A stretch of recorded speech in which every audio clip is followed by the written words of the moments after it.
భూమి అంతర్భాగాలలోని శిలలు వికృతి చెందడం వలన డాష్ ఏర్పడును. భూకంపాలు. భూమి అంతర్భాగాలలోని శిలలు వికృతి చెందడం వల్ల భూకంపాలు ఏర్పడును. శాస్త్రవేత్తలు భూ అంతర్భాగాల గురించిన ఖచ్చితమైన చిత్రాన్ని భూకంప అలల అధ్యయనం ద్వారా నిర్మించారు. శాస్త్రవేత్తలు భూ అంతర్భాగాల గురించిన ఖచ్చితమైన చిత్రాన్ని భూకంప అలల అధ్యయనం ద్వారా నిర్మించారు. ఎస్ కిరణాలతో పోల్చదగిన భూ అంతర్భాగాల గుండా ప్రయాణించినది అఘాత తరంగాలు. ఎక్స్ కిరణాలతో పోల్చదగిన భూ అంతర్భాగాల గుండా ప్రయాణించినది అఘాత తరంగాలు. భూతలం లోపల నుండి పీడనంలో శిలాద్రవం వాయువులు శిలలు బయటకు వచ్చేందుకు ఏర్పడిన రంధ్రమును అగ్నిపర్వతం అంటారు. భూతలం లోపల నుండి పీడనంతో శిలాద్రవం వాయువులు శిలలు బయటకు వచ్చేందుకు ఏర్పడిన రంధ్రమును అగ్నిపర్వతం అంటారు. భూగర్భం లోపల ఉన్న కరిగిన శిలాద్రవాన్ని మాగ్మా అంటారు. భూగర్భం లోపల ఉన్న కరిగిన శిలాద్రవాన్ని మాగ్మా అంటారు. ఉపరితలం మీదకు వచ్చిన మాగ్మాని లావా అంటారు.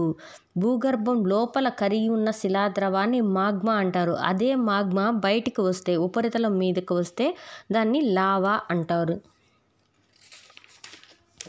అఘాత తరంగాలను డాష్తో పోల్చవచ్చు. ఎక్స్ కిరణాలతో. అఘాత తరంగాలను డాష్తో పోల్చవచ్చు. ఎక్స్ కిరణాలతో. అగ్ని పర్వతాల నుండి వెలువడే ప్రధాన వాయువులు నీటి ఆవిరి, కార్బన్ డయాక్సైడ్ మరియు క్లోరిన్. అగ్ని పర్వతాల నుండి వెలువడే ప్రధాన వాయువులు నీటి ఆవిరి, కార్బన్ డయాక్సైడ్ మరియు క్లోరిన్. భూ అంతర్భాగములోని డాష్ వలన శిలలు కరుగుతాయి. భూ అంతర్భాగములోని అత్యధిక ఉష్ణం పీడనం వలన శిలలు కరుగుతాయి. అగ్నిపర్వత క్రేటర్ నుండి వెలికి వచ్చిన వేడి శిలాద్రవాన్ని డాష్ అంటారు. లావా. అగ్నిపర్వత క్రేటర్ నుండి వెలికి వచ్చిన వేడి శిలాద్రవాన్ని డాష్ అంటారు. లావా. మాగ్మా ఉష్ణోగ్రత డాష్ నుండి డాష్ వరకు ఉంటుంది. మాగ్మా యొక్క ఉష్ణోగ్రత 600 డిగ్రీల సెల్సియస్ నుంచి 1200 డిగ్రీల సెల్సియస్ వరకు ఉంటుంది. మాగ్మా ఉష్ణోగ్రత 600 డిగ్రీల సెల్సియస్ నుంచి 1200 డిగ్రీల సెల్సియస్ వరకు ఉంటుంది. మాగ్మా శిలల కంటే తేలిక. మాగ్మా శిలల కంటే తేలిక. లావా చల్లబడి అగ్నిశిలలు ఏర్పడతాయి. లావా చల్లబడి అగ్నిశిలలు ఏర్పడతాయి. భూమి లోపల పేరుకున్న శక్తిని అగ్నిపర్వతాలు విడుదల చేస్తాయి. భూమి లోపల పేరుకున్న శక్తిని అగ్నిపర్వతాలు విడుదల చేస్తాయి. అగ్నిపర్వతం నుండి బయటకు వచ్చిన కరిగిన శిలాద్రవం ఘనీభవించి ఏర్పడిన శిలలని అగ్నిశిలలు అంటారు. అగ్నిపర్వతం నుండి బయటకు వచ్చిన కరిగిన శిలాద్రవం ఘనీభవించి ఏర్పడిన శిలలని అగ్నిశిలలు అంటారు. ప్రపంచంలోని అగ్నిపర్వతాల సంఖ్య 430. ప్రపంచంలోని అగ్నిపర్వతాల సంఖ్య 430.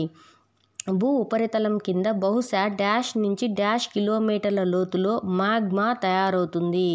భూ ఉపరితలం క్రింద 80 నుంచి 160 కిలోమీటర్ల లోతులో మాగ్మా తయారవుతుంది.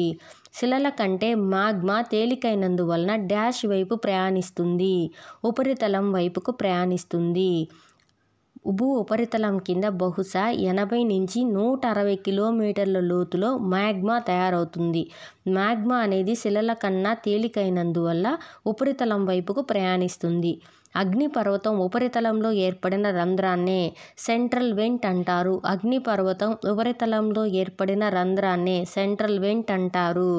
అగ్నిపర్వత ముఖద్వారం నుండి మరిగిన శిలాద్రవము వాయువులు భయంకర ప్రేలులతో వేగంగా బయటికి రావడాన్నే అగ్నిపర్వతం బద్దలవడం అంటారు. అగ్నిపర్వత ముఖద్వారం నుండి మరిగిన శిలాద్రవం వాయువులు భయంకరమైన ప్రేలులతో వేగంగా బయటికి రావడాన్నే అగ్నిపర్వతం బద్దలవడం అంటారు. క్రియాశీలంగా ఉన్న అగ్నిపర్వతాలు తరచుగా శిలాద్రవాన్ని వెళ్ళగక్కుతుంటాయి.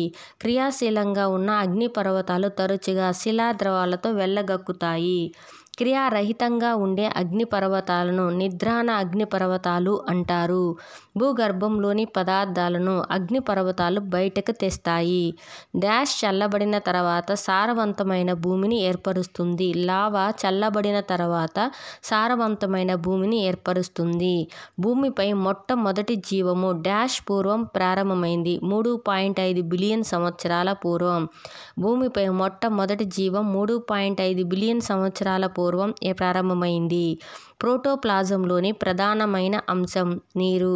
ప్రోటోప్లాజంలోని ప్రధానమైన అంశం నీరు. ఉన్నత ప్రాణులన్నిటికీ జీవాధారము ప్రాణవాయువు. ఉన్నత ప్రాణులన్నిటికీ జీవాధారం ప్రాణవాయువు. ప్రథమంగా జీవం డాష్లో ఏర్పడింది. నీరులో. ప్రథమంగా జీవం నీటిలో ఏర్పడింది. మొట్టమొదటగా డాష్ నుండి జీవం ఆవిర్భవించింది. నిర్జీవ సేంద్రియ పదార్థాల నుండి. మొట్టమొదటగా నిర్జీవ సేంద్రియ పదార్థాల నుండి జీవం ఆవిర్భవించింది.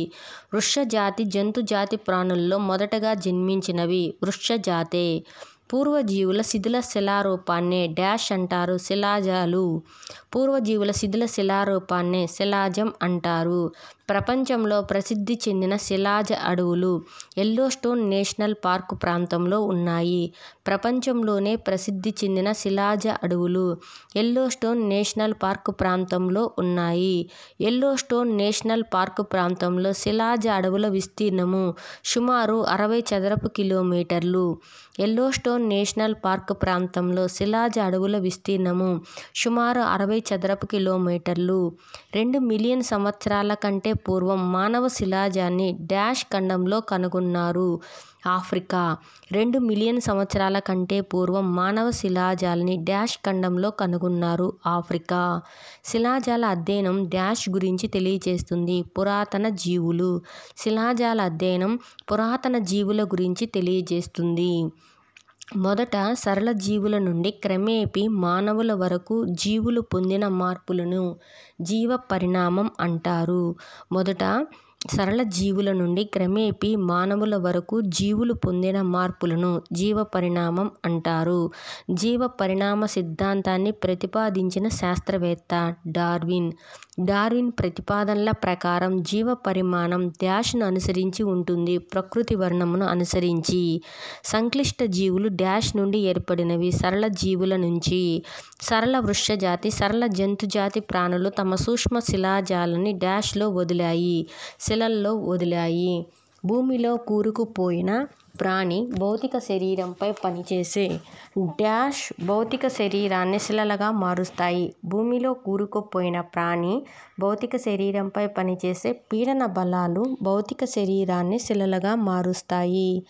అస్తిత్వానికి అనుకూలమైన లక్షణాలు గల జీవులు ఇతర జీవుల కంటే ఎక్కువ కాలం జీవించాయి. అస్తిత్వానికి అనుకూలమైన లక్షణాలు గల జీవులు ఇతర జీవుల కంటే ఎక్కువ కాలం జీవించాయి. జీవ పరిమాణంలో అత్యున్నత స్థాయిలో ఉన్న ప్రాణి మానవుడు. మానవులు సుమారు డాష్ మిలియన్ సంవత్సరాలుగా భూమిపై నివసిస్తున్నారు. 2 మిలియన్ సంవత్సరాలు. ఆఫ్రికాలో మన శిలాజం కనుగొన్నారు మనిషిది. డాష్ సంవత్సరాల పూర్వం భూమిపై డైనోసార్లు ఉండేవి. 100 మిలియన్ సంవత్సరాలకు పూర్వం భూమిపై డైనోసార్లు ఉండేవి. ఈ డైనోసార్లు ఎందువల్ల అంతమయ్యాయి అంటే ఉల్కాపాతం వల్ల. డైనోసార్లు డాష్ జాతికి చెందినవి సరీసృపాలు. డైనోసార్కే మరొక పేరు రాక్షస బల్లి. భూమి మీద, నీటిలో, గాలిలో కూడా జీవించిన సరీసృపాలు డైనోసార్లు. 100 మిలియన్ సంవత్సరాల పూర్వం చిన్న క్షీరదాల సంఖ్య డైనోసార్ల కంటే తక్కువ. 100 మిలియన్ సంవత్సరాలకు పూర్వం చిన్న క్షీరదాల సంఖ్య డైనోసార్ల కంటే తక్కువ. నెక్స్ట్. పూర్వం ఉన్న అనేక జాతులు నశించుటకు కారణం వాటి మధ్య పోరాటం మరియు డాష్ వాతావరణము. ప్రతికూల వాతావరణం. పూర్వం ఉన్న అనేక జాతులు నశించుటకు కారణం వాటి మధ్య వచ్చిన పోరాటం మరియు ప్రతికూల వాతావరణం. భూకేంద్ర మండలము డాష్ మందము డాష్ కిలోమీటర్లు. భూకేంద్ర మండలం యొక్క మందము 4900 కిలోమీటర్లు. భూకేంద్ర మండలం ఎన్ని రకాలు? 2 రకాలు. బాహ్య కేంద్ర మండలం, అంతర్ కేంద్ర మండలం. బాహ్య కేంద్ర మండలం వచ్చి 2300, అంతర్ కేంద్ర మండలం వచ్చి 2600. మొత్తం కలిపితే 4900 కిలోమీటర్లు భూకేంద్ర మండలం యొక్క మందం. నెక్స్ట్. జీవ పరిణామ సిద్ధాంతాన్ని ప్రతిపాదించిన శాస్త్రవేత్త డార్విన్. పూర్వజీవుల శిథిల శిలారూపాన్ని డాష్ అంటారు, శిలాజం అంటారు. భూగర్భంలోకి లోతుకు పోయే కొలది పీడనం ఉష్ణోగ్రతలు ఈ విధంగా మారుతాయి. పీడనం ఉష్ణోగ్రతలు రెండూ పెరుగుతాయి అని వచ్చి జతపరచడము. డైరెక్ట్ ఆన్సర్లు చెప్పేస్తా. జీవ పరిణామ సిద్ధాంతం డార్విన్. పూర్వజీవుల శిథిల శిలారూపము శిలాజం. మాంటిల్ యొక్క మందము 2900 కిలోమీటర్లు. అంతర్కేంద్ర మండలం యొక్క వ్యాసము 2600 కిలోమీటర్లు. భూగర్భంలోని ఉష్ణానికి తార్కాణము అగ్నిపర్వతాలు.